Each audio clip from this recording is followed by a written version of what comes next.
Hello, hello, hello. Welcome in, everybody. How's everybody doing?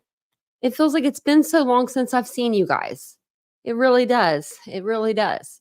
Welcome in if you're new to the channel. My name's Tanya or Titanium Built. Nice to meet you.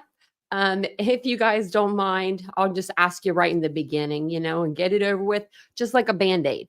If you wouldn't mind hitting the like button, we do it in the beginning of the video, it sends it into the algorithm. So that's why we ask in the beginning. But if you want to wait and decide, totally up to you. Totally up to you. Either way. Or you could like it now and then thumbs down later. You could do that too. You could do that. But welcome in. It's good to see you guys. I wasn't sure what case to cover, so I was like, well, let's just maybe go over a few. We'll go over a few. Hey, Cheryl. Hey, Catherine. Son just got home from first varsity game. Oh, I bet he's so excited. Mary Beth, hello. I hope he can't hear me. That'd be embarrassing for him, because then he'd be like, Mom, you were talking about me. That'd be kind of cool. My mom never talked to people on the internet about me. There was no internet back then. Welcome in, everybody. Just reading the chat while I go. Oh, they're watching for football. She said, Mary Beth, go team. I love that. I remember he made varsity, right? Wasn't it for that's just the first varsity game. That's so exciting. I remember when I first made varsity and it was just like it was a thrill, It was like something like it makes you a little more ahead of the game or a little more talented, Hey, Cat's Life. It's good to see you guys. It's good to see everybody. Hey, TiVo. I was like, who's TiVo? Remember TiVo? I remember TiVo. Did that? I don't think they have that anymore. Hey, Juno. That was like the first, kind of like the first going into away from regular TV, I feel like. Or you could rewind on TiVo or something. You could do something different on TiVo that you couldn't do on regular TV. I remember I wanted it, but my parents were like, we're not getting that crap. So it's expensive. But they spent $600 on a, VCR when those things came out. So. And yes, I remember the VCR. And I remember my parents buying the VCR. Huh, that's crazy. That's even crazier. And at a high school football game. See, everyone's at the football game. Runaway said we left at halftime. Yeah. I think you're good. I think it's safe to say you probably won. Now watch, you left and crap's gonna hit the fan. Hey, we've got snit. Shit. I said snit. Just butchered your name there a little bit. I don't even know who I said hi to at this point. I'm just gonna go down the list. But happy November. I know time is flying by. Oh my gosh. I know. It's crazy. It's crazy. Hey, lunch lady. I love that name. Hey, Brad. Welcome in. It's crazy because being okay. So I always worked out. I always worked regular jobs. This isn't really like a regular job. I worked regular jobs. So I knew first off what I was going to come home with. And second off, you got paid normally at your job every week or every 2 weeks. So you're like, oh, I'm cool for I just need to get there to 2 weeks or something. But in YouTube land, they like to pay you once a month, which I can understand that probably because it's a big platform. But that means there's 2 checks until Christmas. That's how I think of it. And I'm like, oh my gosh. Oh my gosh. Hey, Naomi, welcome in. I thought I was close to the bottom, but I don't think I am. Hey, Mother Teresa. Love the name. We need a Mother Teresa in here sometimes. Hey, Garrett. Hey, Kathy. Yeah. Oh, we have 2 down here in Ohio. Yep. It went from 70s to 50s. But I got to wear my new jacket. So I was pretty excited about that. But I'm not too excited to where it's I don't like cold weather. And I forgot why I don't like cold weather too. Sometimes I forget things, like the metal, my eye will dry up when it gets cold. And it feels like it just hurt. I don't know, it bothers me, but I won't like ever I usually won't ever say anything about it. I just will put some eye drops in. Hey, Crimson Moon. Ladybug, did I say hi to you? I didn't say hi to you. Hey, Ladybug. Compared to yesterday, it almost feels like winter. I know. That's how it was here when I was walking the dogs today. I was like, "Oh, wow." I was like, "Well, it's officially," I'm like, "Officially, I'm not swimming anymore this year," which we've drained the pool. The pool's been drained for months, like a month now. But I'm like, "You never know." In my mind, I was, hoping. I was hoping that's what it was. And hey, Jennifer. I don't think I missed anybody. Hey, KW. If I missed you, I'm sorry. Hey, Tony. Watch, I'll miss everybody now. So I figured tonight we would just go over some of the cases that we haven't been able to cover because of trials, really. I mean, we got super busy with trials. We had, um, we're still in the depths of Delphi. They just went over and they started the defense is starting their case, and they're putting on their case to try to, keep their client from spending the rest of his life in prison.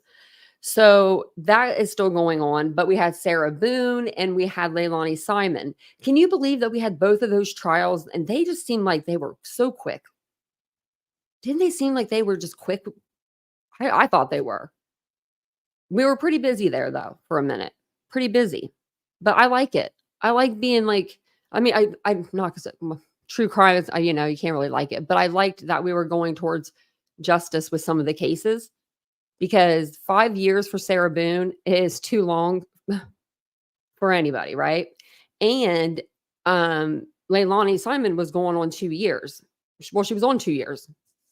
So it was nice to get those two where they needed to be. We still have to listen for sentencing, but yeah, they'll be shipped off to a prison, if not already, very soon. I saw that. See, I didn't really get into that case, the JP case and Micah Miller, only because I I heard, she had committed S word and I was like, okay. And her family I thought had said like they agreed with the findings. And so I was just like, okay, it's not my place. You know what I mean? If that's the way it was, but I hear that it's getting juicy.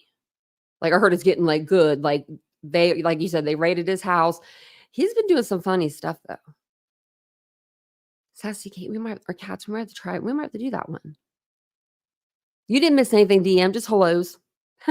Just hellos. Hellos. It seems like we've been waiting for a little while to say hello. We've been spending a little time. I'm going to open this door because I know this dog's out here. Hold on one second.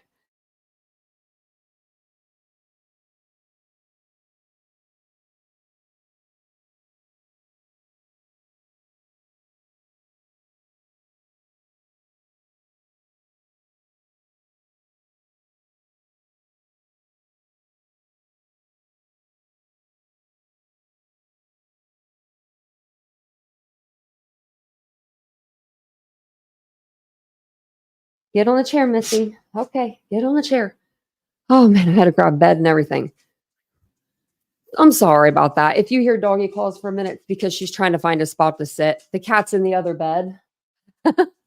And so she will go in the chair eventually. She'll go up there.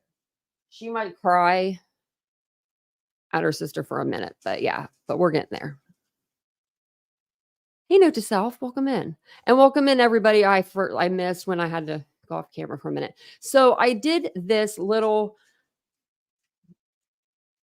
I don't know, presentation. It's not really a presentation. It's just a couple things, but I wasn't sure what cases you guys wanted to hear first or what cases maybe you don't want to hear at all, because there might be some cases that I'm covering on the channel and I forgot to put one on here. Shoot. But there might be some, on like here that you're like, I'm just not really digging that case. And Tanya talks about it. And there might be like a group of you collectively thinking that. So if you guys think that, I don't want to, keep covering things, right? I will say there was a huge document drop in the Idaho 4 case. I was expecting it because they dropped all those documents off with Judge right before he switched the venue. So I was waiting on him to come in.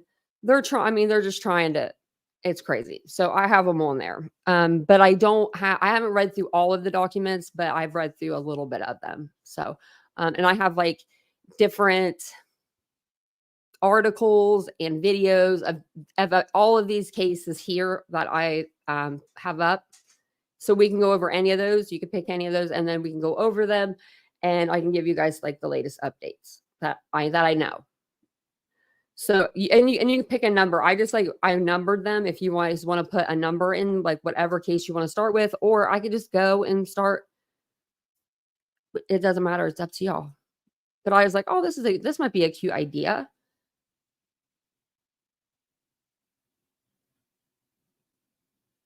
Me too, Tony.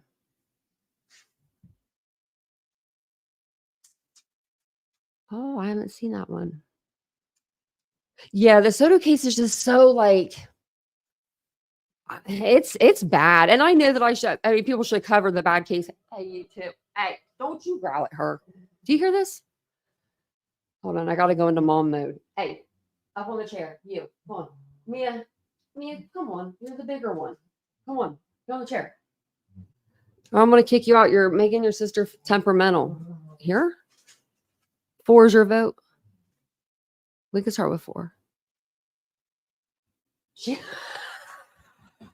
wish you guys would have just saw that.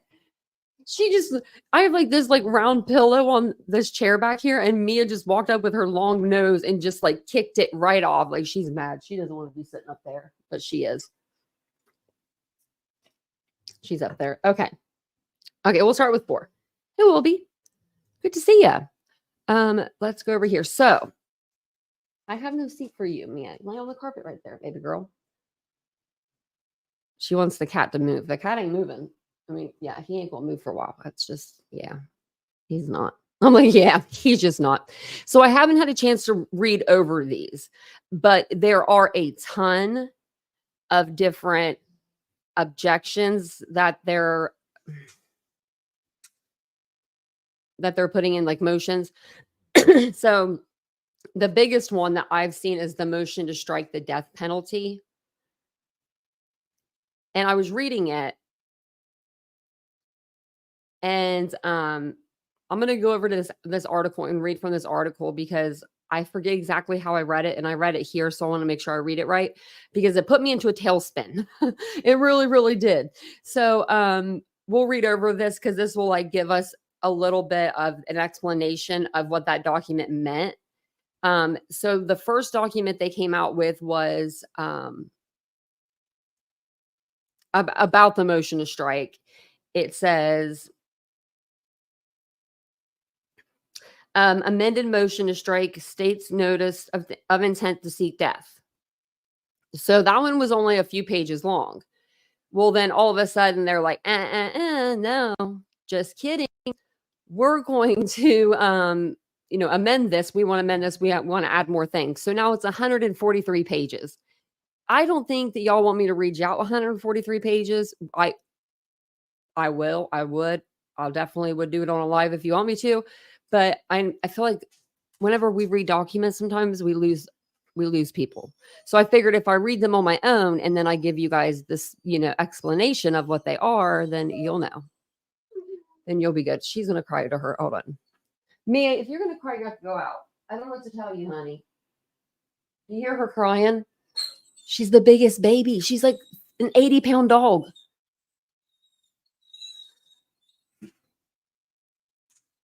She's trying to share it with you. Mia, I got to do my live. Okay, we'll let her cry. We'll let her cry it out for a minute. Okay. So let me switch the page. Sorry, guys. Hold on. As soon as I muted, the dog moved, and then that dog's going to get to bed. Oh, my Lord, have mercy. Lord have mercy. Lord have mercy. Yeah, 80 pounds. Yeah, she's huge. And she cries like that to get her way. She just wanted the bed. She refused to sit in the chair. And then I muted it because I was going to be like, Mia, like a quick, like, Mia. Like, you know, you are with your kids. And then they know. I was gonna want to do one of those numbers, but they moved. I was like, oh, okay, now you make me look bad. Make me look like I was really gonna go after you. Yo. So I want to share this tab with you guys instead here. It says Brian Kohlberger's defense eyes death penalty fine print. And you got to read the fine print with Jay Logston. He's the one that wrote it. I mean, I forgot to remember what I read.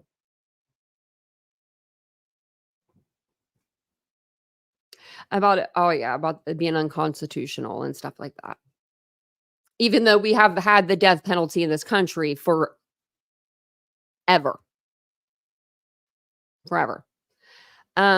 Now it's unconstitutional and it's, cruel and unusual punishment and when it's Brian Kohlberger. But, the guy they just executed, what? Well, they tried to execute him, but it didn't work. I mean, like we can't, we're just not going to do that anymore. I don't know. It's insanity. The stuff that they're trying to do is, I understand, because from a defense, trying to think from a defense's point of view, you're trying to keep your client out of jail. You're trying to think of different strategies. You're trying to think of anything. But some of the stuff that they're thinking of is just kind of like outrageous to me, in my opinion. But it says, as University of Idaho murder suspect Brian Kohlberger gets closer to a November hearing, that his defense hopes will take the death penalty off the table before he goes to trial, his defense team is burying prosecutors in a barrage of court documents. Lawyers for the Pennsylvania criminologist submitted more than a dozen last week in response to prosecutors' opposition to much of their latest legal maneuvering. I thought I read that funny, but I didn't. I thought I read something else. Sorry. The defense hopes to have 2 expert witnesses testify at the hearing and is asking the court to strike nearly a dozen aspects of the prosecution's quest to have their client put to death if convicted. That judge is probably loving. He's probably can't wait for this hearing. They're going to bring in 2 expert witnesses to say why he shouldn't be put to death and why he could be charged with manslaughter or something. They were saying, like, that's where it was getting a little concerning. Like, not concerning. I was getting upset with Jay Logston. His team is also challenging the death penalty as a potentially cruel or unusual punishment, arguing it goes against contemporary standards of decency. What are contemporary standards of decency? Is this a made-up thing that you just made this up, Jay Logston? Oh, no. Okay, here it is.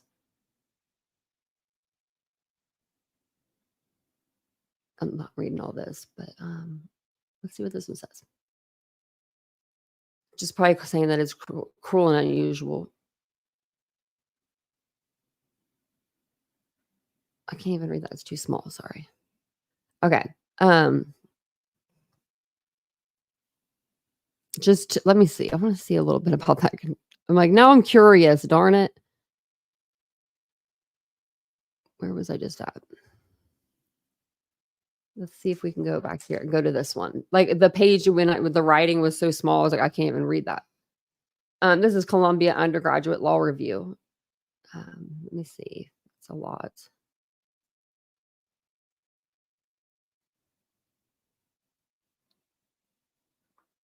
I want like examples of it, but they're not giving them to me. Like, what is standards of decency? Okay. The United States, and this is 1910, the framework of evolving standards of decency, acknowledging that legal principles should extend beyond their historical context, ensuring the ongoing relevance of the cruel and unusual standards clause. Well, how about this whole genealogy thing? Then we just ignore that too, right? We just stop arguing about that now because that's new science that's evolving. Just our world's evolving. You know what I'm saying? So just our world's evolving. That's all.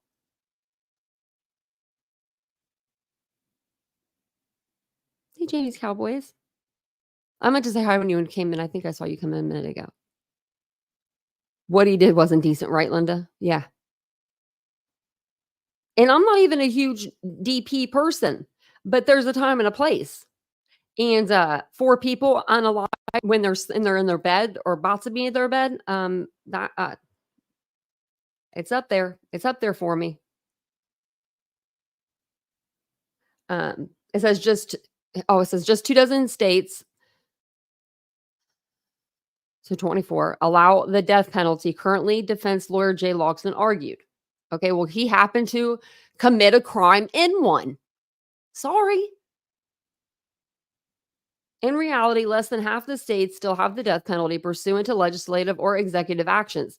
This judge is going to say, well, I can't do anything about that. He wrote, taking population of those states into account, support for the death penalty is even bleaker. It's half.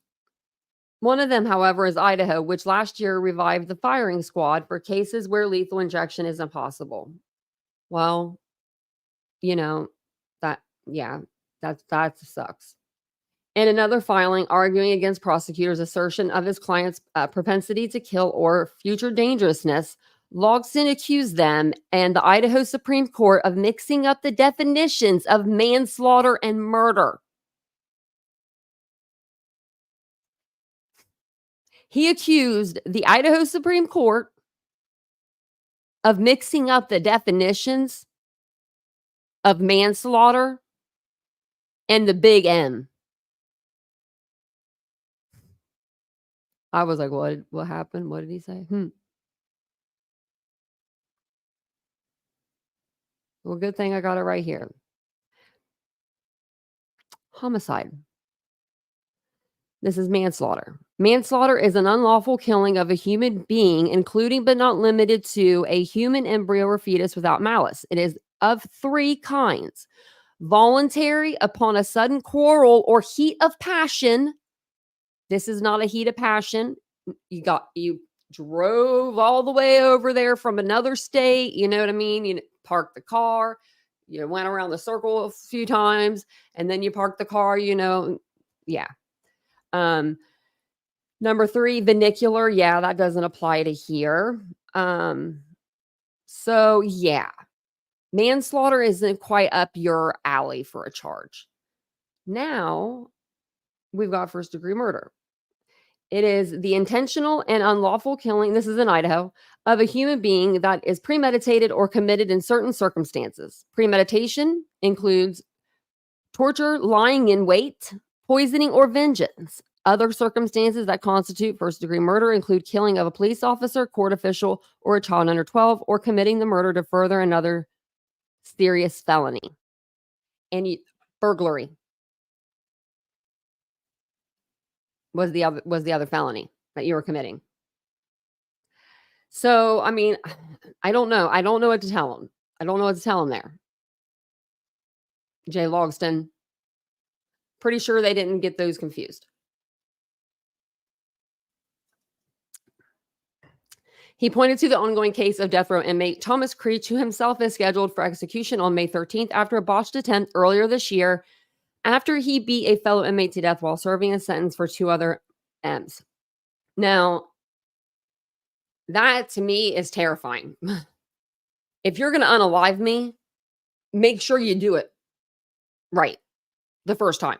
Or or there should be like a get out of jail free thing.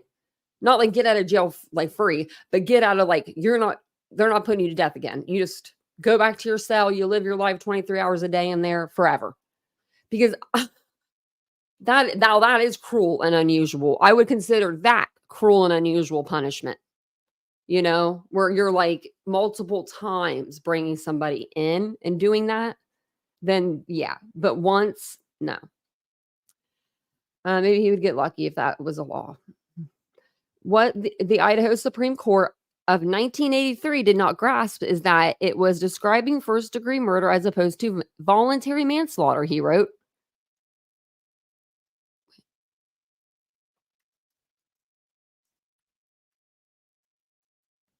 Hold on a second. Not when you voluntarily do it. Hold on.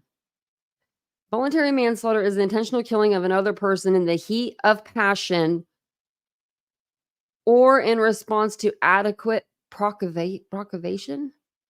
It's one of the two main types of manslaughter, the other one being involuntary.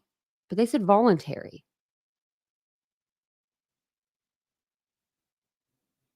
Are they gonna try to work a deal? Are they trying to work a deal? Am I reading into this article too much? Is my brain, like, working too much or something right now? Hold on one second.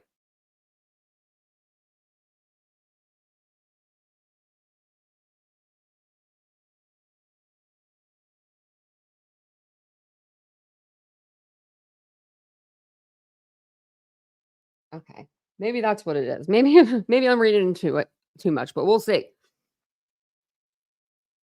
Like a deal, because why are they talking about all of a sudden manslaughter and then he said voluntary, not involuntary. He said voluntary. Voluntary means you voluntarily do it. So voluntary manslaughter is intentional killing of another person in the heat of the passion or in response to adequate provocation. Let's see. It says under the influence of sudden passion or rage.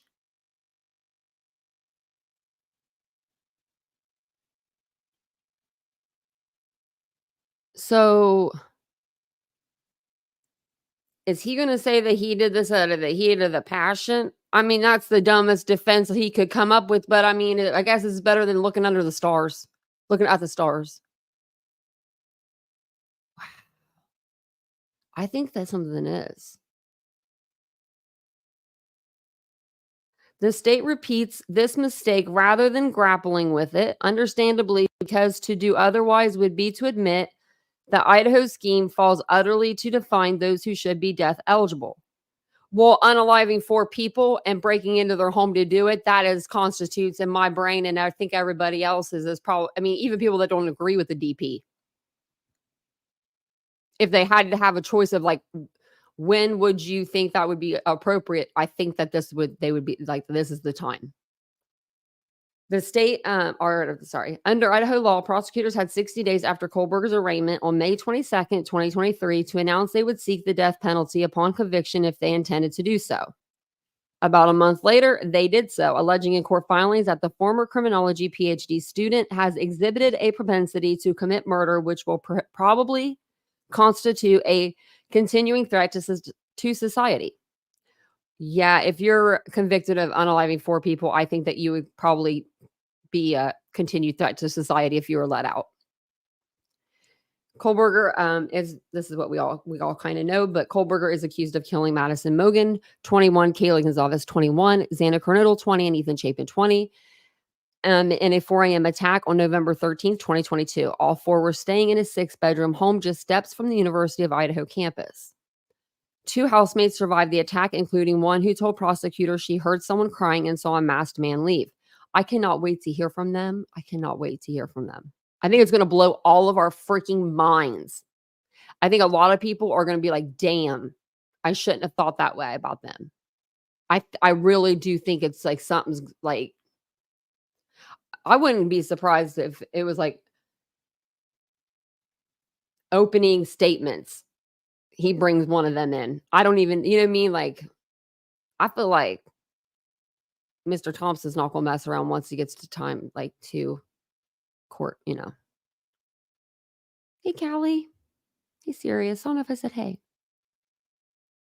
Oh, this article is from CNN, I believe. Oh, Fox News. I'm just kidding. Fox News. It is. I'll read the top. Fox News. Brian's defense eyes death penalty fine print. It just came out on the 28th. We were down here, and it says,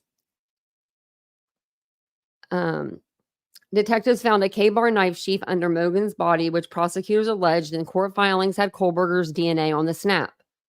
Kohlberger was, and I know that touch DNA, I hear you, screaming it. But they found DNA that belonged to Brian Kohlberger under the snap of that knife sheath. No matter which way you look at it, it was Brian Kohlberger's DNA under that knife sheath. Like the snap in between the two. That'd be real hard to do. Even if you were looking at you're looking at your buddy's knife. Like, I don't know. He must have put it I think he put I don't know, maybe put his finger down in there for some stupid reason. Probably saw something and he was like, little piece of something, dust, and he was like, "Oh," and went like that and just touched it, didn't even think of it. Kohlberger was studying for his PhD in criminology. Who cares? He didn't get it. That's mean, but a judge entered not guilty pleas on his behalf at the arraignment. His trial is expected to begin next year. I just feel like they always put this right here about Kohlberger was studying to be a PhD student, like criminology, blah, blah, blah. Like we know that, but it doesn't make him any smarter, any better of a criminal. Let me tell you, I have my bachelor's in criminal justice and applied science. Same shit, right? And I couldn't get away with the crime.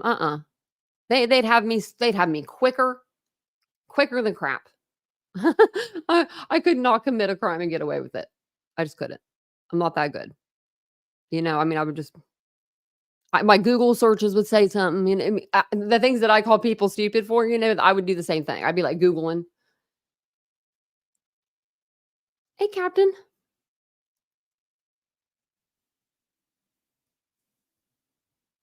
But I do think it's Brian Kohlberger. I mean, I've always thought that. I think that he fits the description, the DNA. Think that the car pings will tell a lot. His phone going off, at 2:47, coming back on at 5:30 almost in the morning, as he's coming back into Pullman, turns it off as he's leaving Pullman.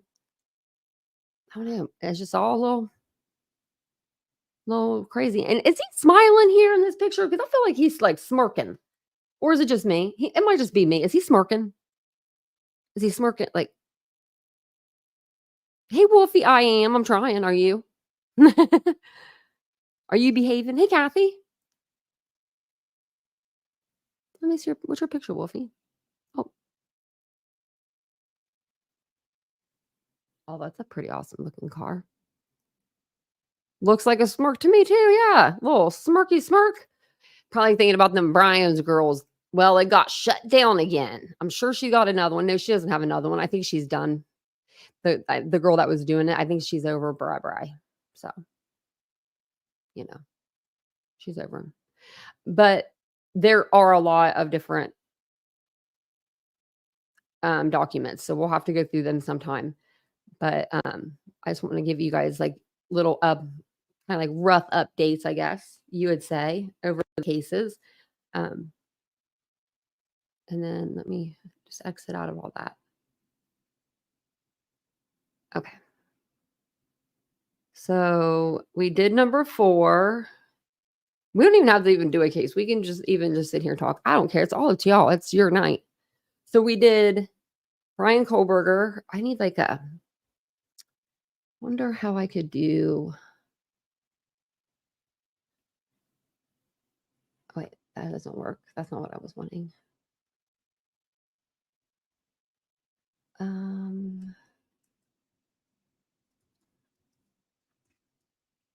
There we go. That's what we need. We need one of these. Well, shoot. Okay. We're getting there. We're getting there.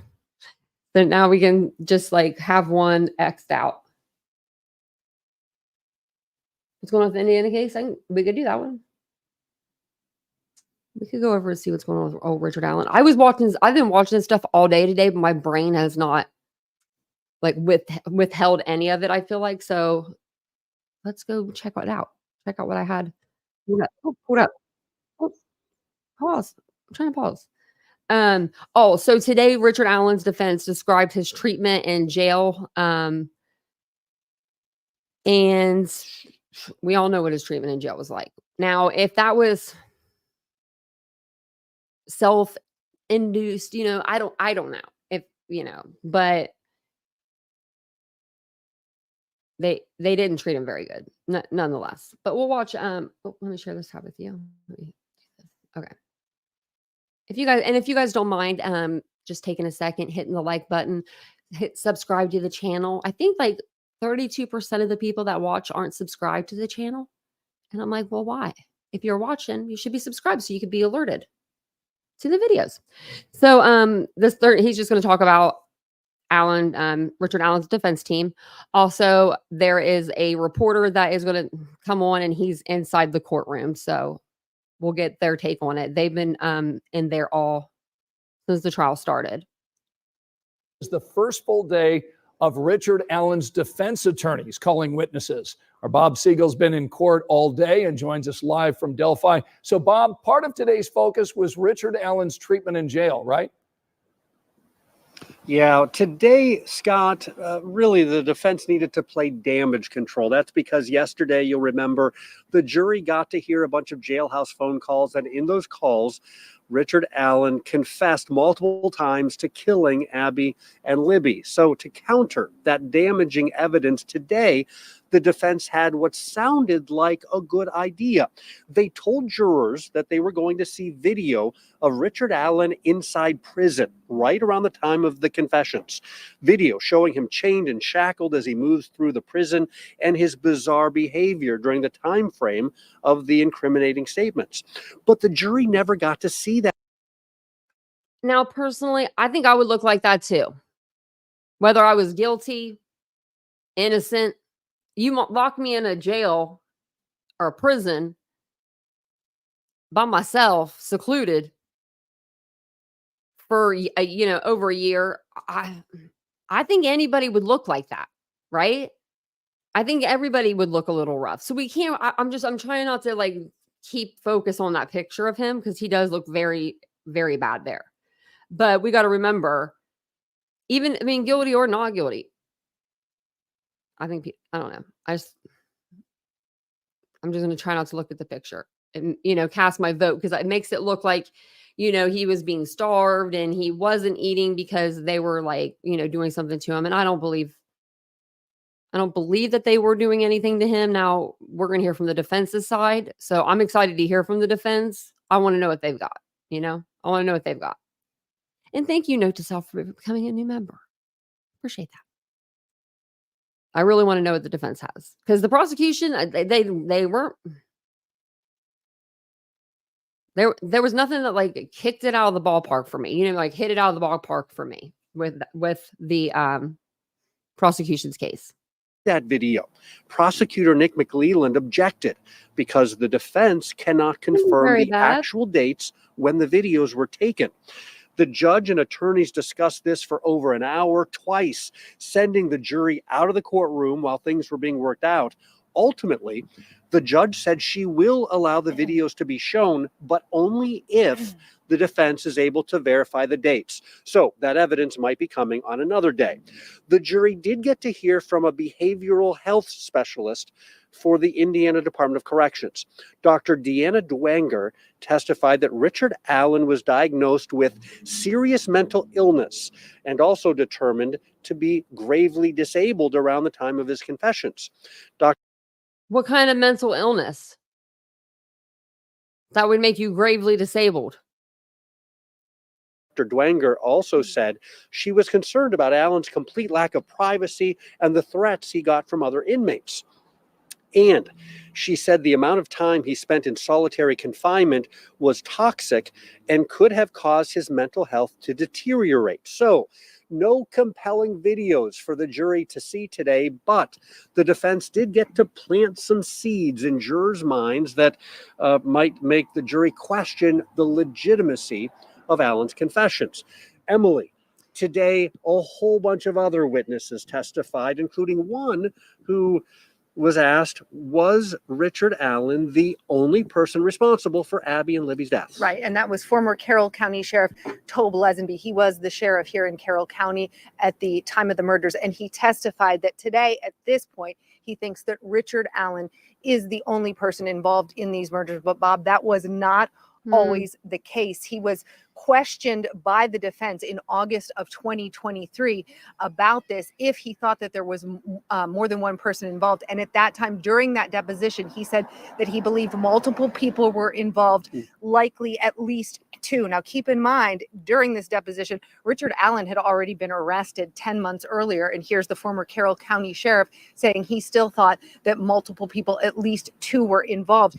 He was also asked during that deposition in August of 2023 if there were other investigators who thought that more than one person was involved. And today he testified that at that deposition, he told the defense team, yes, lead investigator Tony Liggett also believed the same thing. But today his testimony was, now at this point, he believes Richard Allen is the only person involved. But again, not always the case. And we did get a ruling from the judge today, a very important ruling. Big ruling. We know that the defense has been trying to admit this alternate theory of how the girls were murdered, that they were killed in a ritualistic killing. And they have also wanted to admit third-party suspects, other names of people that they think were involved. And Judge Gall ruled today that's not going to happen. She said that the defense had not drawn a nexus linked to these people and linked this theory to this crime. So she said, no, not now. So, Scott, that takes away a big part of what the defense was hoping to tell the jury about. That will impact the defense. It will also potentially impact the length of this trial. Again,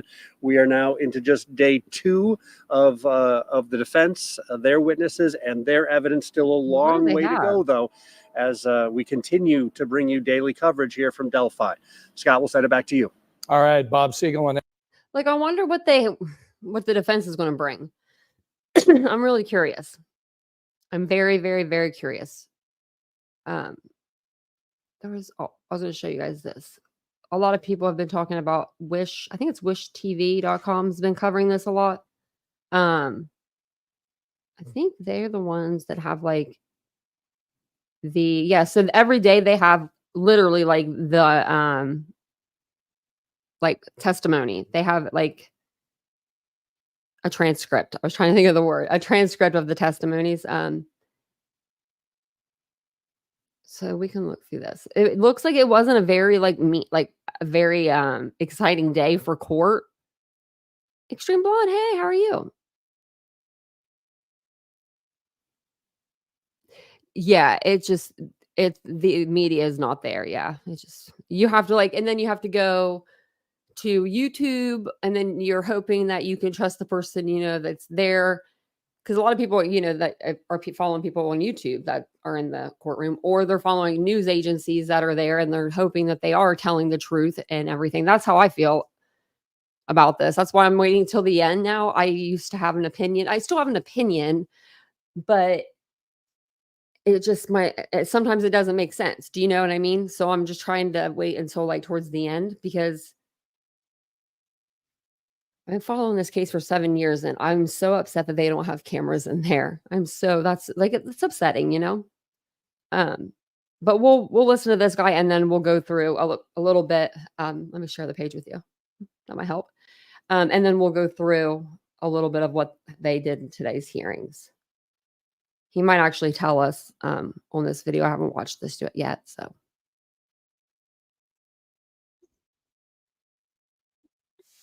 There we go.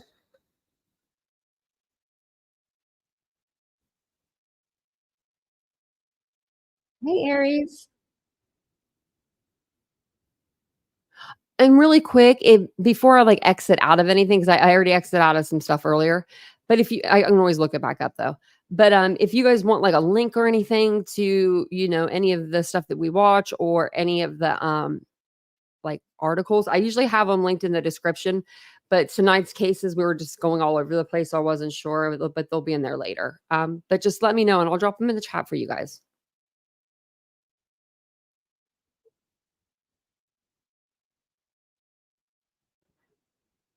All sound. Hold on 1 second. Sorry. I knew it was going to do that. I had a feeling. Because I was switching between so many pages. I was like, it's going to cut off my sound. So let me present it. Good thing I talked to you guys through the whole thing. First full day there we go. Of witness and thank testimony. You, Mary Beth, for gifting another membership. Russell joins us live outside the Carroll County Courthouse after. Yeah, Doodlebug, she does. Yeah, she filed a complaint, and it's in the actual It's a Carol. It's in like, it's in the court system now. Like it's actually like an official court document. So After hearing testimony about Richard Allen's condition in confinement, Kyla. if anyone knows this in the chat, is Andrea a defense attorney or a prosecutor? Because I think she used to be an attorney, right? Or she still is. Yeah, Tim. So today we heard from the director of behavioral health for the Indiana Department of Correction. Now, she did not care directly for Richard Allen, but she oversaw a team that cared for Richard Allen while he was in custody at the Westville Correctional Facility.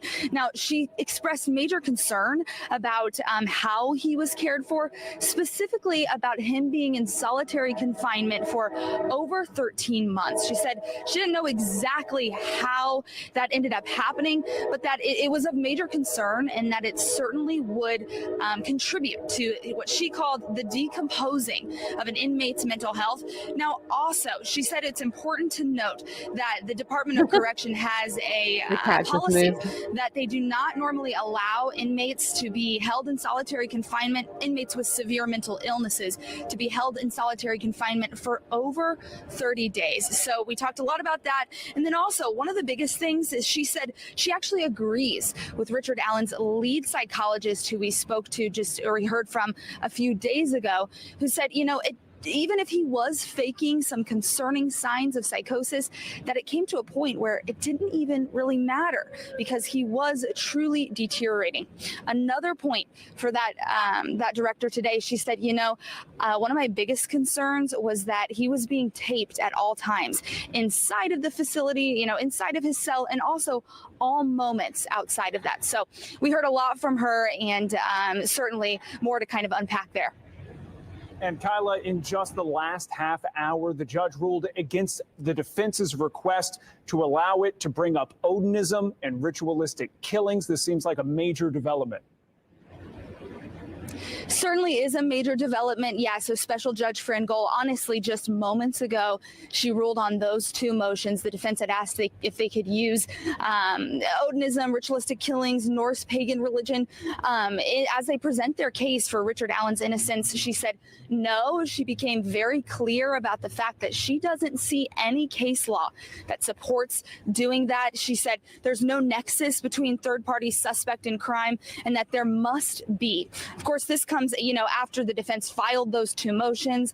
And also, one of the biggest things to note here is at the end of the day yesterday, the defense actually said, hey, we need help we need you to rule on that so that we can kind of craft what the next couple of days look like. Bridge. So they certainly got their ruling on that today, and we'll have a better idea of how they should move forward.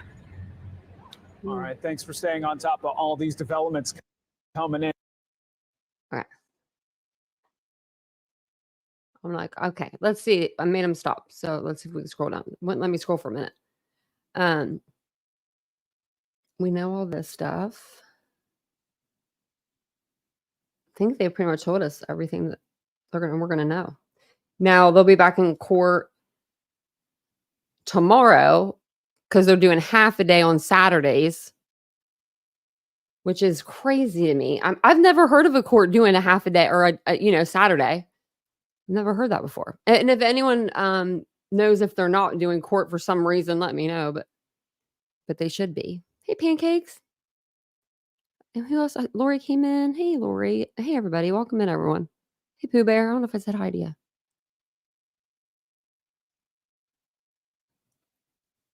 People changing their profile picture. I won't be able to know who you guys are. You're welcome. You're welcome. Yeah. And then we'll go back. So now we'll go back to our little thing. What did we just do? We did Richard Allen. Okay. Because some of these are older cases. Some of these are newer cases. The God's Misfits one is the Veronica Butler and Jillian Kelly case. So if you're not sure about that, you're like, what? That's what that one is. But you guys, we can go over any of these cases, or we can go any other case that you want to go over. We can do whatever y'all wants to do tonight. It's Friday night free for all, Feral Friday. You know, it's a free for all over here tonight. Do you guys remember the Shanquilla Robinson case? Put a 1 in the chat if you remember Shanquilla Robinson, just by me saying her name. Put a 2 in the chat if you don't know who Shanquilla Robinson is, and you're like, I don't know who that is. 1 in the chat if you know, 2 if you don't. It was a horrific case that has never gotten justice, and in my opinion, I don't know if it ever will. She's the girl that went to Cabo, down to Mexico with her friends. They're not even parentheses. They were not her friends. And they ended up beating one of them, and the others videotaped it, beating this girl so bad. She was in the nude because she was in bed asleep. This girl, I mean, it was so bad. And it was on the internet, so we all saw it. I'm not going to show it. I never want to see it again. It's one of those videos, if you've seen it once, you've seen it enough. You don't even want to see it the first time. And my dad he used to make me watch Ultimate Fighting with him. Like, you know, he thought that was fun. But there are pictures that I can show you that are like stills that will give you guys the gist of, you know, everything. But her family, they came out with a longer video too, and I'll have to find it and put it up for you guys. But they are going to sue the Cabo 6 is what they're called, and the FBI. They're going after the FBI. And I think they should. I think that they should. I think that it's been 2 years since this happened. Can you believe that? 2 years. I couldn't believe that. I'm looking up at the screen if you guys are wondering why my eyes are like up here. Let me pull this one down. It's sad. It's really sad. I ain't ever seen anybody get beat like that. And so then they put her in the bathroom. She's vomiting. They think she's just vomiting because she's been drinking. So they call paramedics. That's what they tell the paramedics. But they know what they did to her. I mean, it was just bad. So at least we're hearing something in this case. Something's better than nothing, you know? It says family of American who died after Mexico attack sues Cabo 6 and FBI, accusing friends of having a role in her death. Plus, it keeps her story out there still, you know? We want to make sure we keep her story out there because a lot of people don't know her case, but it's sad, guys. I mean, the FBI, they knew who did it. They videotaped it. They videotaped it. And then like it was like watching Sarah Boone, but more people were around that could have stopped it. That was like the only difference. Do you know what I mean? Like there was someone videotaping it, someone in pain, someone, you know, being hurt, and just man. Oh, the trauma that her family must be going through. Just the thought of their loved one being, you know, murdered like that, you know? And it says the family of American tourist who died. Oh, and she paid for the whole trip too. She paid for the whole trip for all of them. It says American tourist who died after she was attacked in Mexico is suing the 6 friends she was vacationing with, accusing them of having a role in her death, as well as the FBI for failing to make an arrest exactly 2 years on. Shanquilla Robinson died on October 29th, 2022, while on vacation with a group of friends referred to in the lawsuit as the Cabo 6. Oh, I'll have to get those papers. We'll have to get the papers. We'll have to get the, if they have them, the documents, we'll read them. Who told authorities the 25-year-old died from alcohol poisoning when she actually died from a broken neck. Soon after Robinson's death, videos emerged of her being viciously beaten by members of the group during their trip to San Jose del Cabo. However, the FBI declined to bring charges and no arrest had been made. We need justice for Shanquilla Robinson, Salamandra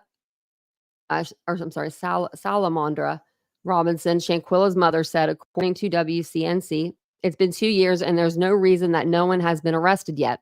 I need justice for my child. Her mother is suing the Cabo Six, alleging multiple counts of wrongful death, battery, negligence, conspiracy, and emotional distress. I could probably name a couple more she could put in there. The lawsuit also names the U.S. Department of State and the FBI as defendants, claiming both agencies are responsible for investigative failures and delaying justice. Yeah. This is her on the floor. Her head is like bent down, like she's like unconscious, I feel like, at that point.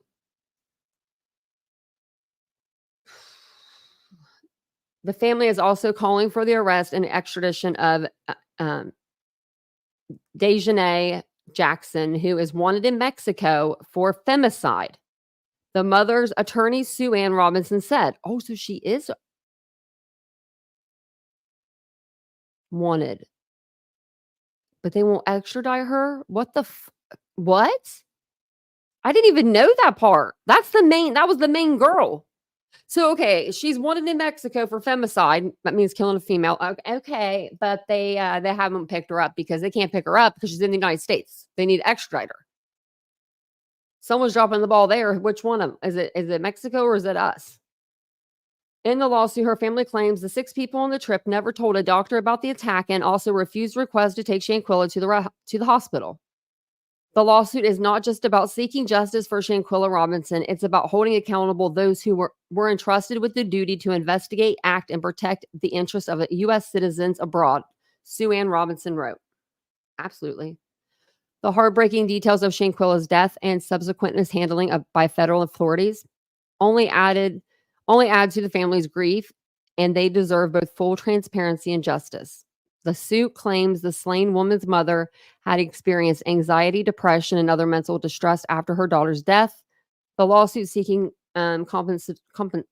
compensatory and punitive damages. And I hope that they get them. And I hope that these people have a pot to piss into where they'll get some money from them. You know, even if it's $20 every week, I would be like, make sure it's a check. I want them to write it out so they know every week they got to sit down and know what they did to my poor child.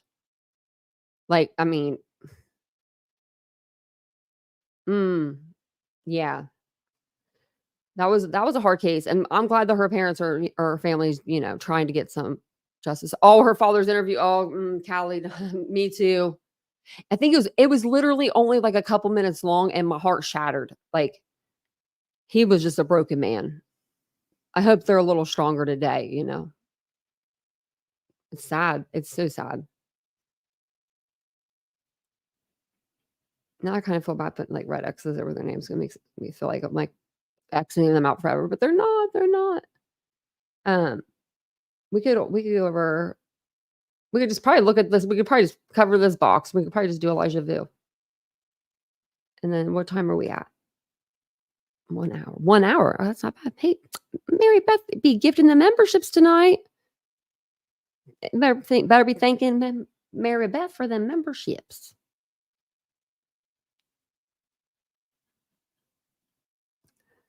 What is it?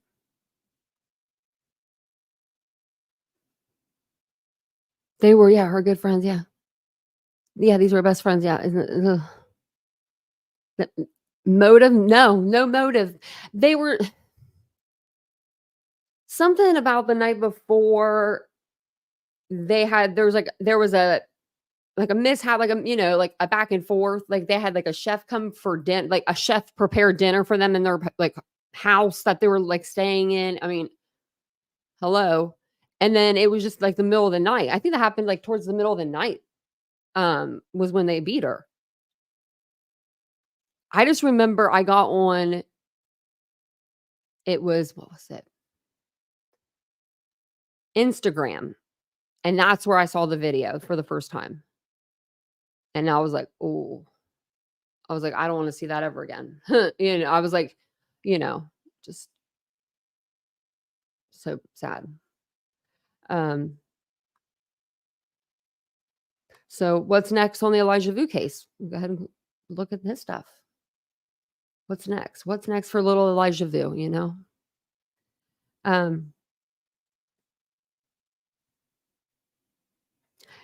So Katrina Barr, Jesse Vang, they were both apprehended shortly after the case began, leading to many rumors. It says nearly 7 months after he was reported missing, the remains of Elijah were found in the town of Two Rivers. This major turning point in the case has led to more speculation and swirling rumors. Here is what we know as fact, thanks to court records and police reports. Vang is confirmed as being the last person to have seen Elijah alive. He initially told police that he had taken a nap and woke to find the would-be 4-year-old missing. Katrina admitted to bringing her son to Vang's Two Rivers home so he could teach him how to be a man, while Vang admitted to punishing him, including withholding food and threatening him with cold showers. Since Elijah's remains were found, Barr and Vang have had their previous court cases dropped and new child charges filed. Barr has been charged with chronic neglect of a child, consequences death, neglecting a child under 6 years old, and 2 counts of resisting or obstructing an officer, and contrary to rumors, is alive and is being held in Manitowoc County Jail on a $400,000 cash bond. But someone said she wasn't alive. Vang is charged with physical abuse of a child, repeated acts causing death, hiding a corpse, and resisting or obstructing an officer, each with repeater modifiers, and is also being held in the Manitowoc County Jail on a $500,000 bond. Vang is due for a preliminary hearing on November 6th, which is when the court will determine if there is sufficient evidence to take his case to trial. Barr, meanwhile, is not due back in court until December for further proceedings. So she pled that little snake not guilty. Not guilty. She pled not guilty.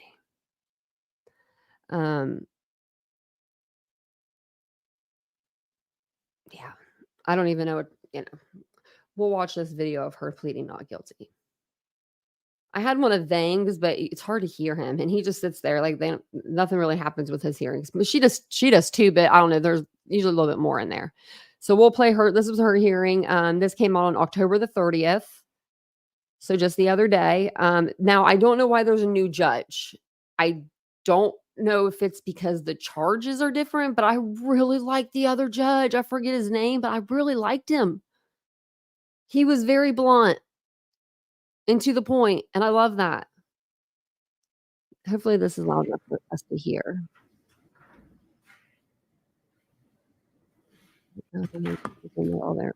All right, Attorney Gratz, can you hear me? I can. And Attorney LaBrie? I don't see any closed captioning. And Madam. Yes, Judge. All right, we'll call State of Wisconsin versus Katrina Bauer, case number 24CF693, appearances. Every time she comes in for one of these, I always wonder, what the hell are you thinking? What are you thinking? What you thinking? Are you thinking, hey, it's October 30th and it's Halloween tomorrow and I'm in orange, so at least I'm there for the orange? I don't get it. It appears by Jack Goldblum. Like, holy shit, why did I leave my son with that guy and tell him how to be a man? Like, I don't know. Katrina Bauer appears via video in custody with attorney Amber Gratz. Good morning. The matter is set today for an arraignment. It looks like the state has filed an information earlier today. Attorney Gratz, have you received that document? I have, Your Honor. And do you waive reading? Yes, it does reflect the same counts that are in the criminal complaint, so we would waive any formal reading, reserve jurisdiction, or other objections, and enter not guilty, please. All right, is Ms. Not Bauer guilty, wishing to please. exercise her right to substitution? We did discuss that, and she is not. All right, the not guilty pleas will be received. An offer deadline, Attorney Labrie. December 20th. All right, December 20th for the offer deadline, and then we'll get you a scheduling conference date.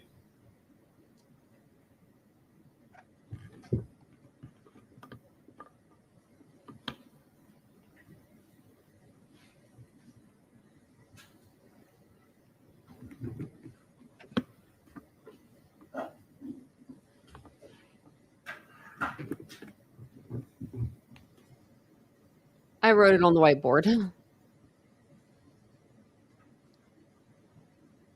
don't know if they really say much about February 6th at 9 a.m. Does February 6th at 9 a.m. work for the parties for a scheduling conference by Zoom? Oh, I should. It does.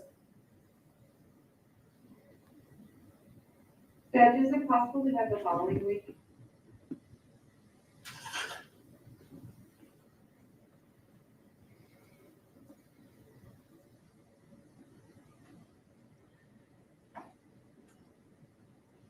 That would be February 13th at 9 a.m. That's fine, thank you. I'm not available on the 13th.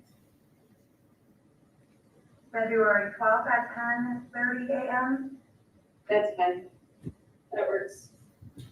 All right, that'll be the date and time then of the scheduling conference by Zoom.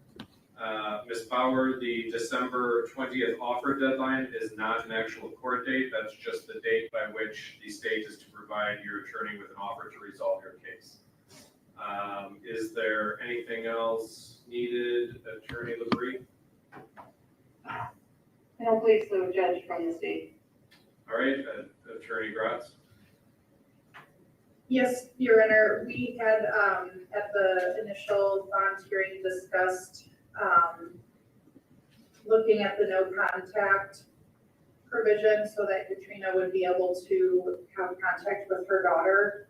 Heck no! So I would ask that the court consider that. That was previously amended in the case in front of Judge Duane, that it would just allow contact with her daughter per the CHIPS order.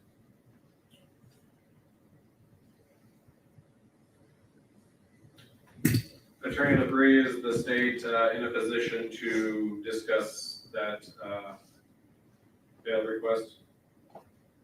Judge, I have reached out to the other parties, and at this point, they don't want contact between the two.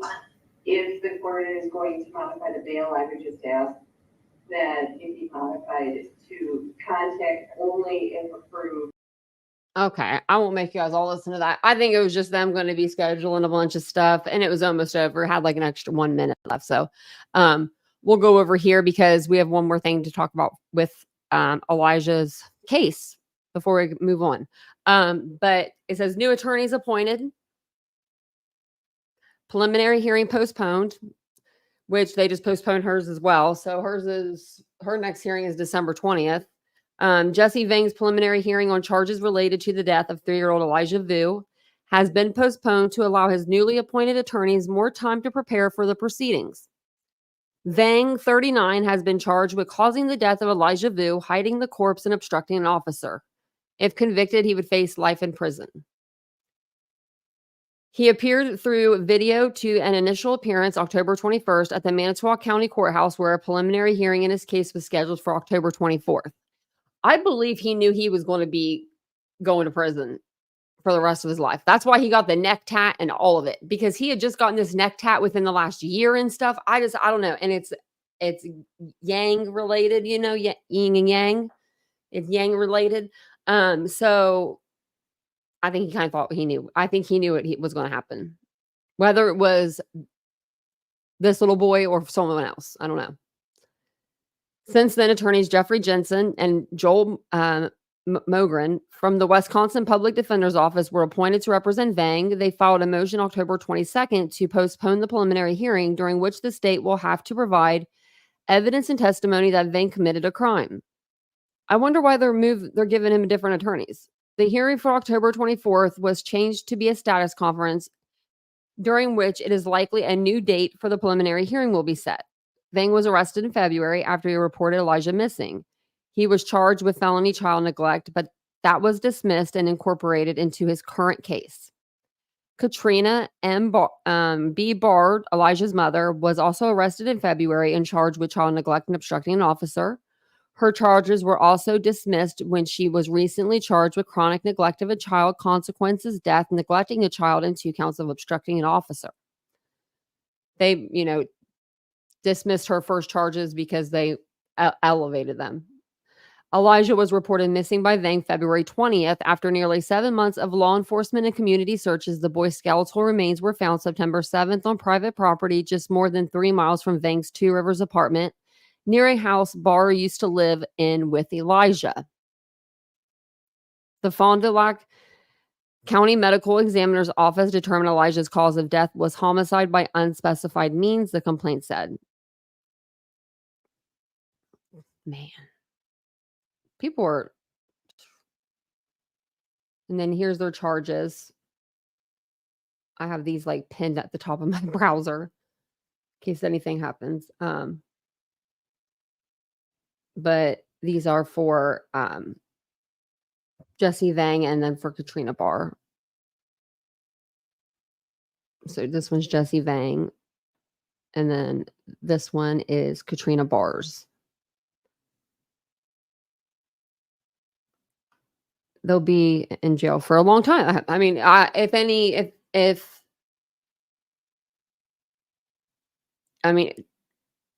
the courts do the justice, literally Jesse Vang said what he did to that little boy. He punished him. He made him stand there for hours on end, praying, "Mommy, mommy, mommy." There was bruises on him. There was wounds. There was different stages of bruising. It's not like it's not like there's a doubt in our mind that, there's no doubt. Like they kind of told on themselves. Now I'm just ready to see like the Google searches and stuff like that. I want to see more of those things. I love when people do. Everyone does that. Google searches. Good evening, Diana. Or is it Deanna? It's Deanna. I said Diana. Deanna. Sorry about that. I did. He got sent home. Yep. Cheryl, sometimes in the United States, if you spend enough time in jail and then you plead out, or if you could make a deal and you can get out, but you can get out. But I didn't really follow him. I don't know why.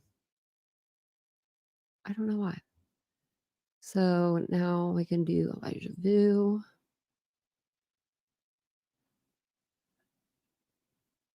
I'm trying to think. Oh, I was going to share this with you. Here's all of his mugshots. Here's all of hers. Beautiful, isn't she? Look at her crying there. She's really going to be crying when she's sent to jail for the rest of her damn life.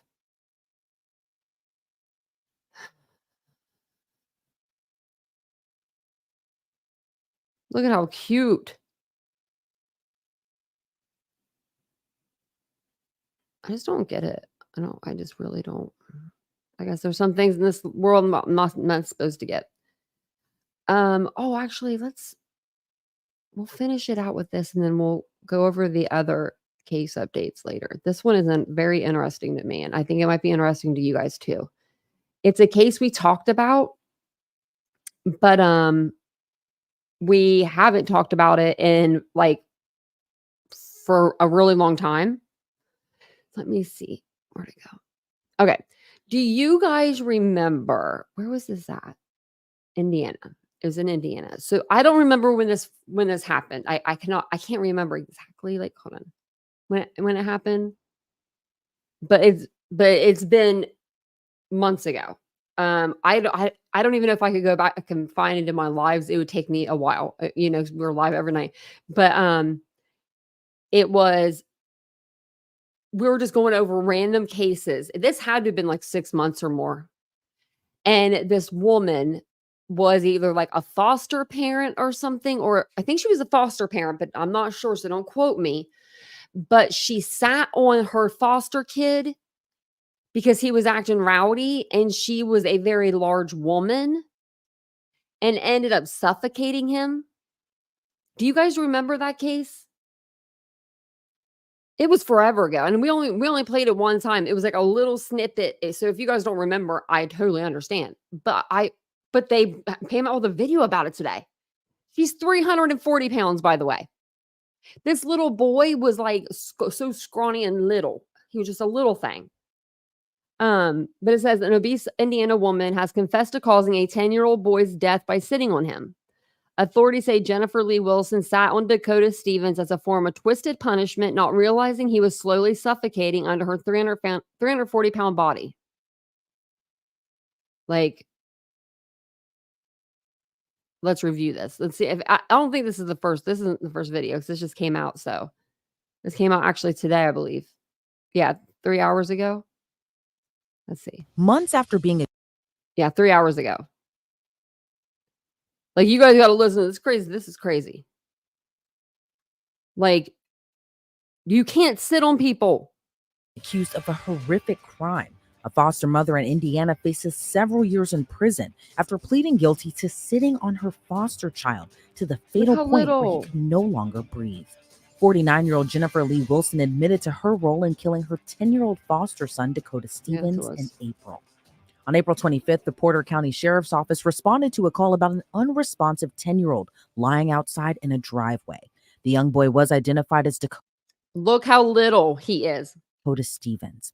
Authorities tried to provide CPR to the young boy, but deputies noted he wasn't conscious, wasn't breathing, and had no pulse. First responders also noticed Dakota had visible bruises on his lower neck and chest. The 10-year-old was rushed to a local hospital, but tragically never recovered from his injuries and died 2 days later. After an autopsy, officials determined his manner of death was homicide, caused by severe swelling in the brain and being deprived of oxygen for an extended period of time. Dakota also suffered organ damage as well as bleeding in the liver and lungs. According to police, his foster mother, Jennifer Wilson, became visibly distraught at the scene. She told investigators Dakota was acting out all day. He refused to do his chores and ran away from the home. However, she later found him at a neighbor's home just a few blocks away.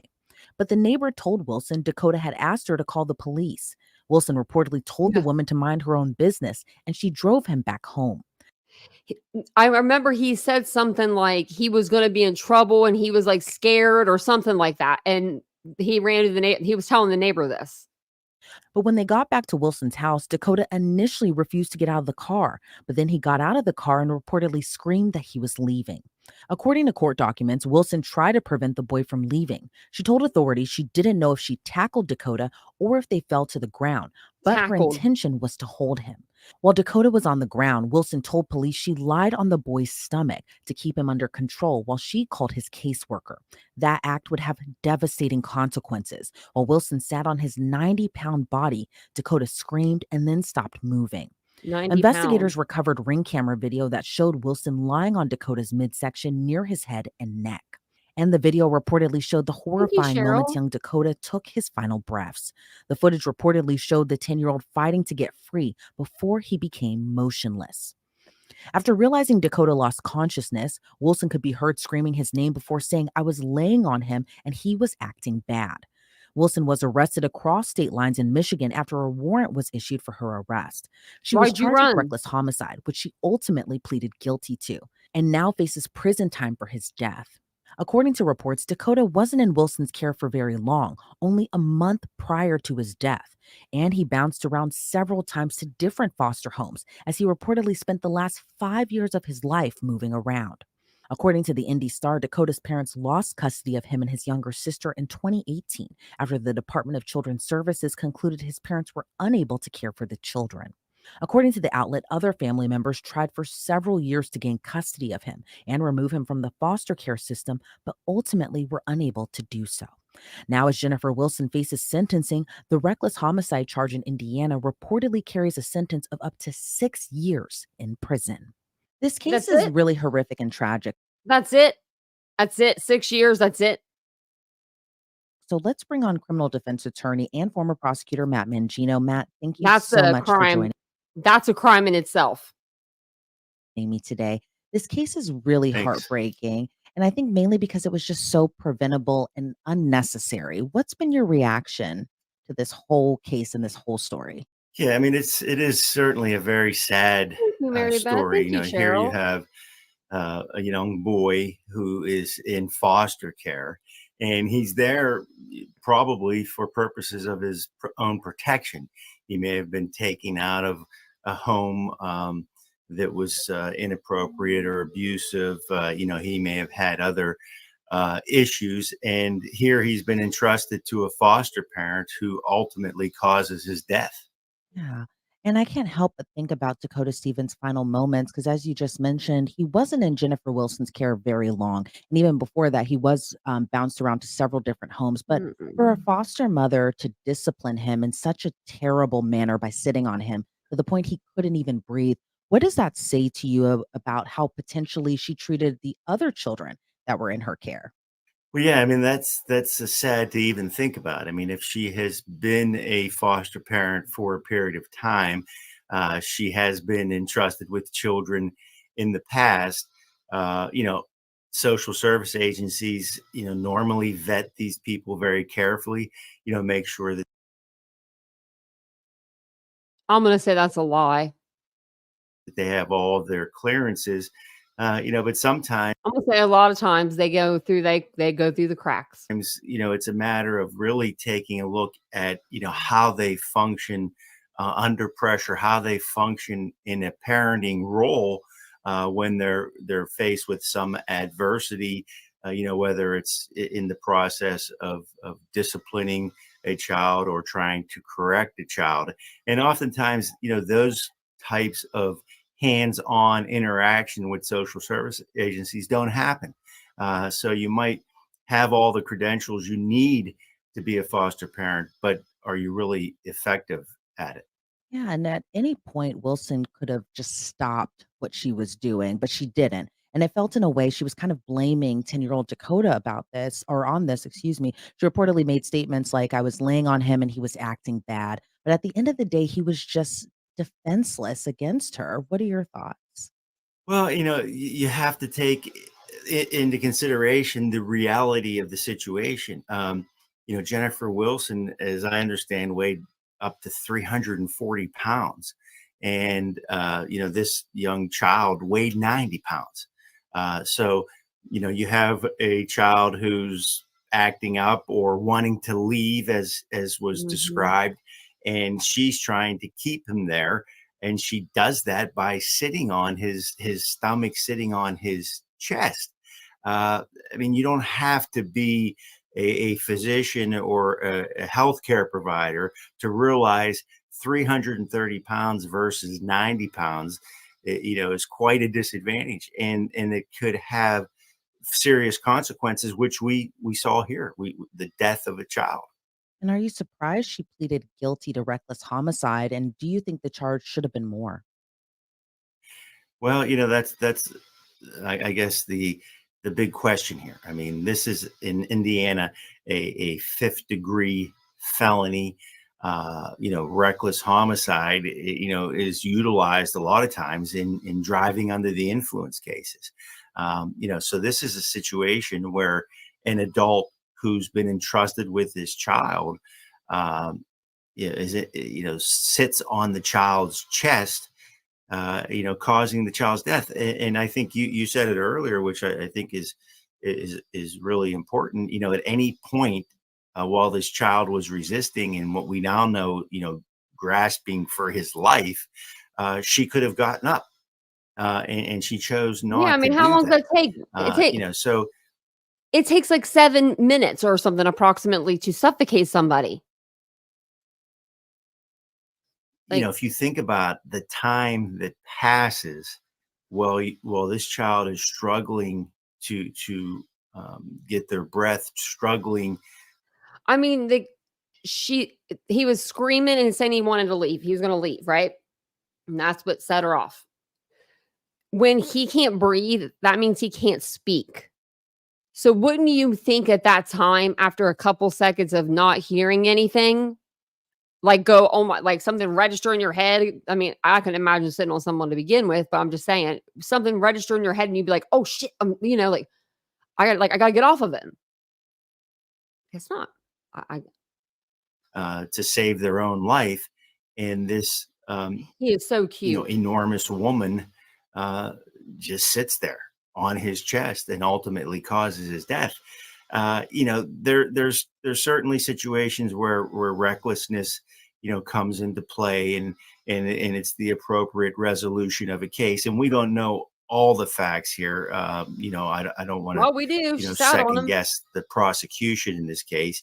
But recklessness doesn't normally come up in a situation where someone has a period of time to reflect on what they're doing, to stop what they're doing, to prevent this child's death by merely rolling off of the child, and chooses not to do that. Some people could see that as more than recklessness. And that charge also in Indiana reportedly carries a sentence of up to 6 years in prison. What are your thoughts on that potential sentence, as she could also only face as little as a year in prison, too, under that statute? Right. As I understand the statute, it's the penalty of 1 to 6 years. So 6 is the maximum. 1 would be the minimum. And again, that is going to be up to the judge, because from what I have read, at least in newspaper accounts, there isn't any specific time of sentence. So they haven't really agreed. The prosecution hasn't agreed to, 2 years or 3 years. It's a plea, and that portion of the plea, how long the sentence is going to be, is open. So it can be anywhere from 1 to 6 years and a $10,000 fine. And that's going to be up to the court. So the defense is going to argue for the minimal sentence that could possibly be imposed. And I would assume the prosecution will argue for the max, and the judge will have to decide. And in any possibility, is there a potential that the sentence could carry more time than just 6 years? Well, I don't know the sort of nuances of Indiana law. Obviously, I'm licensed to practice in Pennsylvania, but I did take a look at the statute, and the statute is very, very brief. It's one line, and it says, homicide, recklessness that causes death is reckless homicide. So that's a very simple statute. And then it goes on to say that it's punishable by 1 to 6 years and $10,000 fine. So I don't know if she pled guilty to any other charges. The news reports didn't indicate that she did, at least those that I saw. Now, let's say, for instance, she did enter a guilty plea to other charges as well. A judge could enhance her sentence by sentencing her consecutively on those charges. So one sentence after the other. But I don't think that's the case here. I think this was a plea to reckless homicide, and that's the only charge that she's going to be sentenced on. And this story is especially heartbreaking because when we cover a lot of these cases that involve children, especially, and in this case, foster children, young children are just so vulnerable. Children in general are just so vulnerable. And Dakota reportedly did have that rough upbringing. It's been reported his family members even tried to get custody of him. And I'm sure he just wanted in his life a stable, safe, and loving place to grow up, like all kids do. What are your thoughts on what his family members are feeling right now? Under the reports that we've been seeing, 90 pounds? Are y'all for real? I don't believe it. he was removed from his biological parents' home, mainly due to drug abuse and that sort of thing. But still, I imagine that they I thought don't see anything he over would be 60, safe wherever 70. he goes next. But to just lose him in just such a horrific way like that, where he was supposed to be safe, what are your thoughts on just how his family members are feeling right now? Well, that's heartbreaking, I'm sure. So you have parents who have some problem, whether it's a drug problem or whatever that issue is. Obviously, when you're in the throes of an addiction, you do things that maybe you normally wouldn't do if you weren't. Being a drug addict does not mean that you don't love your children. And in this situation, because of their inabilities, because of this addiction, their child's taken away from them. And certainly, as you said, they expect that their child is going to be cared for, and that maybe they're going to have an opportunity to get their life settled. and to reunite with their child. And I'm sure that's always a hope of any parent. And here those hopes have been dashed I'm not sure. I'll when check. this child is in a situation where he was put with a foster parent who was supposed to look out for him, take better care of him, protect him from the ills that he might have been exposed to because his parents were drug addicts. And as we see, this has been a terrible failure in that regard. Just incredibly heartbreaking. Matt, I want to thank you so much for your time today. But before we sign you off, is there anything else about this case you would like to add? No, it's Nah. He said nah. I think the other cases we can go over like on our next live or tomorrow or Sunday, either one. I forgot to put one on there. I forgot to put Crystal Rogers' case on there. So I'll remake the little like case things that this little, let me pull it up. I'll remake this little presentation thing. And because Diddy will be longer.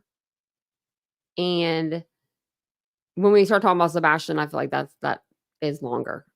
Because there's just, you can always find something to talk about. Now, Dog did come out with something new on Twitter. Now, let me go over there and tell you guys about that. Because I did see that.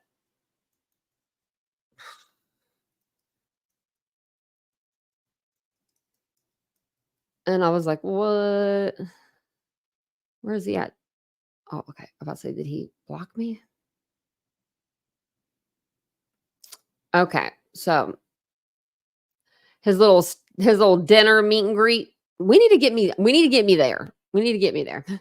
It says a portion of the proceeds from my upcoming meet and greet in Gunnersville, Alabama, will be dedicated to Sebastian Rogers to support him upon his return home. We won't stop until we bring him back. Where the hell is he? Where do you guys think he's at? That he's just living this life all alive and just sat up with his feet up playing video games or something. I want to know where he's at, but I just don't see Sebastian just not like coming forward and saying like, I'm okay. Here I am. I mean, I hope so. But I mean, it's been a long time, guys. I just think that they should take those efforts and put them into searching for him and not meet and greets and not motorcycle rallies. I mean, the way that we're going to find Sebastian, the only way that we're going to find Sebastian is if people work together and people go out and look. And that's just what I think. That's just, So let's see. Thank you. God is always with you. I should be like, how much? What portion? How much? A portion not going to mean 0.0001%. Dog is the goat. No, he's not. Are you searching? No.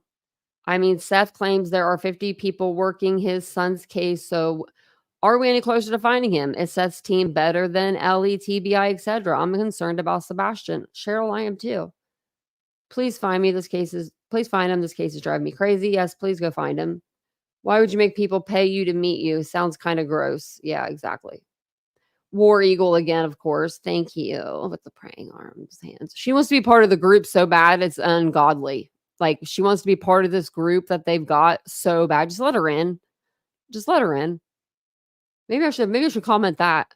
Can you let War Eagle into your group already? Because she's foaming at the mouth. Is that like the dedication Amber Heard made to some charity that she never donated, considering you owe thousands of back taxes? Your word is as good as Uncle Sam, in my opinion. Boom. I wonder if, look, 23 people retweeted this. I wish you could know who retweeted it. Now, we probably know one of them. We go back.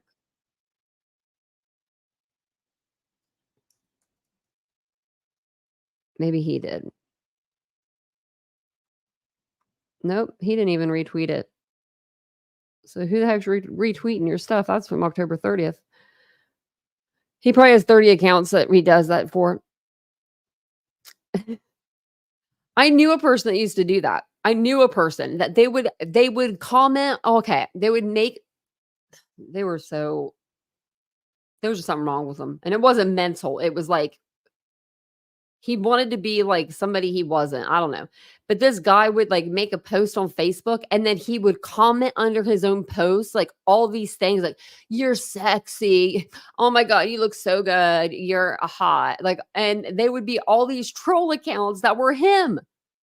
And then he would get back on his account and reply to the troll account and then go back and forth. And I'm like, none of us knew how he had the stamina to keep up with it. Because I'm like, I would give up. I couldn't do that charade, back and forth, back and forth. But yeah, he used to do that. Oh, he was a player. He thought he was. I wonder how old Chip is doing. That was his name, Chip. Oh, Chip, he still lives with his mom to this day. I mean, nothing wrong with living with your mom because shit, if my mom was alive, I'd probably live with her too. But Chip used to pretend like he had things that he didn't have. Like a house. He's pretending like that was his house. I'm like, that's your mom and dad's house, bro. I live in the same neighborhood. That ain't your car. That's your dad's car. I forgot about that guy. Oh, man. I forget his last name. I think I remember it, actually. I have to look him up. Well, I lived in a crazy town. That's probably why. That wasn't theirs. It was multiple accounts. I mean, hundreds of like accounts. Like, and I'm like, how do you do it? I just couldn't keep up with it. And we were in our 20s. I mean, like our late teens. This wasn't like, you know what I mean? This wasn't like super, super young. Like this was like, you knew better. And well, actually, I was in my late teens, 20s. He would have been in his 30s. He's at least 10 years older than me, I'd say. Oh man, I should get on my Facebook and see what's going on over there. Nah, no, I don't like going over there. Something's always sad when you go on Facebook, Let's go on Facebook, watch. I'm not going to cry, but we're just going to go over there. I'm going to tell you the first thing I see. Right here. My best friend Misty's talking about one of her best friends that died. And she made her, it's like this little necklace, charms that go on something. Told you. Now the next one.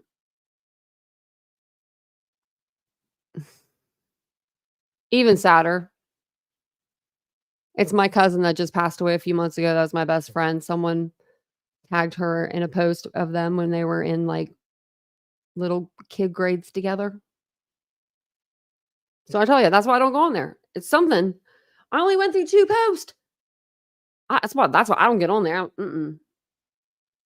I still haven't wrote my cousin about her sister. I need to. I have notes that I wrote. It's just hard, writing. Sad. I think it's been like 6 months, 4 months since my cousin died. 6 months. It feels like yesterday. And it could have been yesterday at this point, I feel like. But that picture was cute of her when she was little. We looked a lot alike when we were little kids. So my Facebook's friends and family too, but I just put it under TitaniumBuilt. I just put that because like it was under my name, and I'm just like, if people are going to come and try to like find my Facebook, which I'm public out there anyway because I'm a business, but I just was like, it's just be easier just to have a TitaniumBuilt. So that's what I have it under. If anyone doesn't know who that is, no one does either. So and I'm okay with that. I'm okay with that. Yes, right. Captain Concha. Yeah, the whole drug crowd from high school was there. Yeah. They're still there. They're still on there. They're still on there. Yeah. I don't get on there much. Sometimes I'll click it on accident.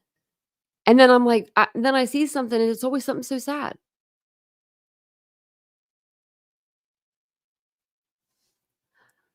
Oh, thank you, Reba. I'll wait. It's up to you. but I can wait. Oh, I wonder what it is. I'm excited.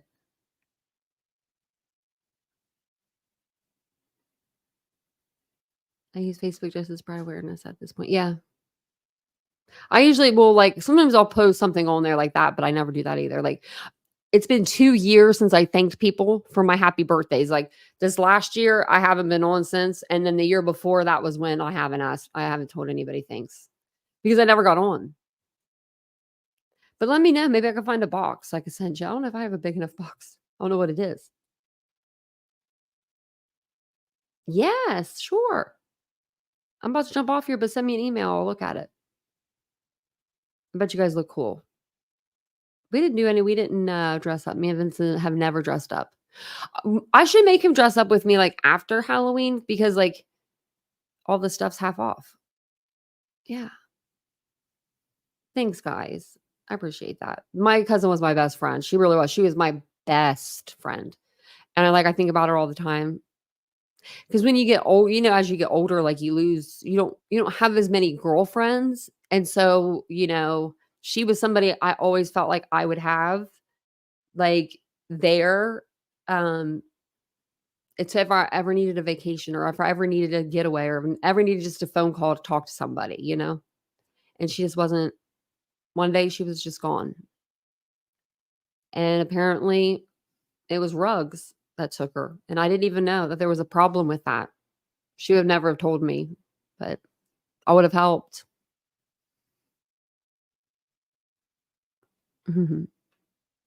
I don't even read my happy birthday post. I know that's what I'm saying. That's so bad. It is bad. I can't help it. I don't read my happy birthday post. We should go back through and read them. I only read the one from my brother. And that's the one that he sends me through a message every year. Oh, Mary Beth, I appreciate that.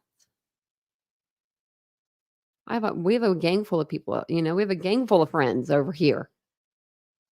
That's probably why I come on every night. Because, I like to talk to you guys. You guys are my friends. And we just happen to talk about true crime. And that's just something I like to talk about, And that's why I have the other channel where we can talk about other stuff. My dog's having a little dream over here. Mia. There you go. There you are. Hello, Mia. She's like hanging off of the bed. It's an extra large bed. I haven't dressed up since I was a kid. Like a little kid. Like, real little. Since I was like 11 or 12 when I stopped. I don't even know what. I went as a nun one time. But it was off of Father Dowling Mysteries. It was a nun and a priest, and they fought crime together. I've always liked crime shows. Oh, I just got it. I'll have to look at it. I do the memories. I'll look back sometimes, but then sometimes they're sad too. Hey, Sunday Doodles. But I'm going to jump off of here.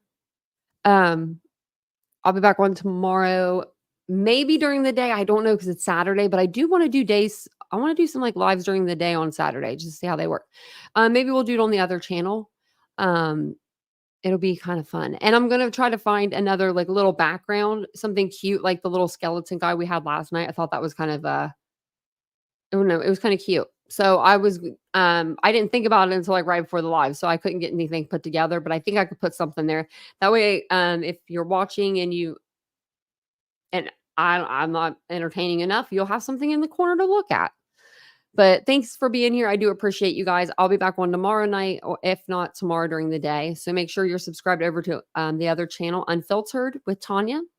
And I'll see you guys all then. Bye, guys.